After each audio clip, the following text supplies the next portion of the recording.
بسم اللہ الرحمن الرحیم۔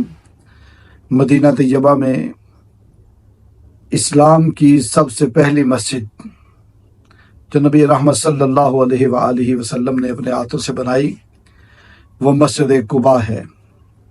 جب حضور صلی اللہ علیہ وسلم ہجرت کر کے مکہ المکرمہ سے مدینہ المنورہ کی طرف تشریف لائے تو سب سے پہلے قباء کی بستی میں ٹھہرے، اور وہاں حضور صلی اللہ علیہ وسلم نے اپنے ہاتھ میں چھڑی لے کر زمین پر نشان لگائے۔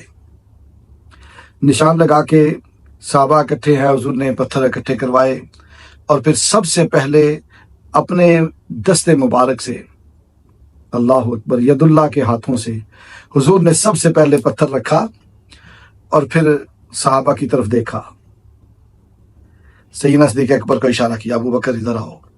سیدنا ابو بکر تشریف لائے، فرمایا میرے پتھر کے ساتھ تم پتھر رکھو۔ پھر صحابہ کی طرف دیکھا، حضرت عمر کو اشارہ کیا، عمر آپ ادھر آؤ۔ حضرت عمر تشریف لائے، حضور نے فرمایا ابو بکر کے پتھر کے ساتھ اپنا پتھر رکھو۔ پھر سیدنا عثمان غنی کو بلایا، حضرت علی کو بلایا، پتھر کے ساتھ پتھر رکھواتے گئے۔ پھر صحابہ سے فرمایا تم سارے جو ہے نا تم بھی اس کے ساتھ پتھر لگاؤ۔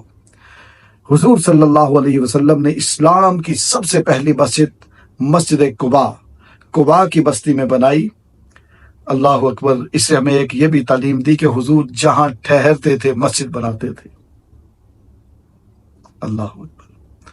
مسجد بنائی اور پھر ارشاد فرمایا میری مسجد کی شان یہ ہے، اس کا مرتبہ یہ ہے، اس کا مقام یہ ہے کہ جو شخص وضو کر کے آئے اور 2 رکعت نماز نفل میری اس مسجد میں پڑھے، اللہ رب العزت اس کو عمرے کا ثواب عطا فرمائیں گے۔ سبحان اللہ۔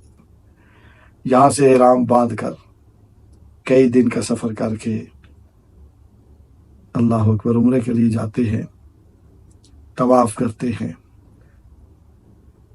مقام ابراہیم پہ نوافل پڑھتے ہیں، ملتزم پہ دعائیں کرتے ہیں، صفا مروہ کی سعی کرتے ہیں اور حلق و قصر کراتے ہیں، پھر جا کے عمرہ ہوتا ہے۔ میرے حضور نے فرمایا 2 نفل میری اس مسجد میں آ کے پڑھو، عمرے کا ثواب ملے گا۔ اللہ رب العزت اس پاک بارگاہ کو ہمیشہ آباد و شاد رکھے جس کی بنیادوں میں میرے حضور کے ہاتھوں کی اینٹیں لگی ہوئی ہیں۔